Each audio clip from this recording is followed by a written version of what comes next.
আসসালামু আলাইকুম। আমি আয়েশা সিদ্দিকা আবৃত্তি করছি নাজমিন হকের লেখা কবিতা মনুষ্যত্ব এই ডিগ্রি। কি গো, তোমার মেয়ে কেমন রেজাল্ট করলো? আমার ছেলে তো জয়েন্ট দেওয়ার প্রস্তুতি নিচ্ছে। আমার মেয়ে ফেল করেছে গো। ও মা, সে কি? ও তো পড়াশোনায় বেশ ভালোই। তাতে আমার কোনো দুঃখ নেই, আমি গর্বিতই বটে। এটা আবার কিরকম কথা? তুমি মা হয়ে এরকম বলছো?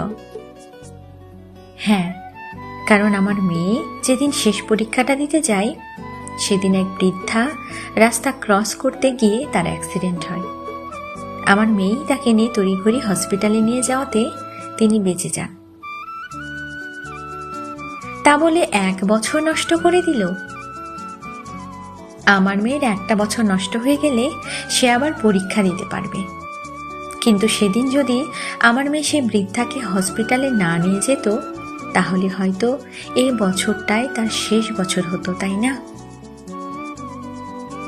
তোমার মেয়ে তো ভালো মানুষ হতেই পারবে না এইভাবে পিছিয়ে গেলে। ভালো মানুষ শুধুমাত্র ডিগ্রিতেই মাপা হয় বুঝি?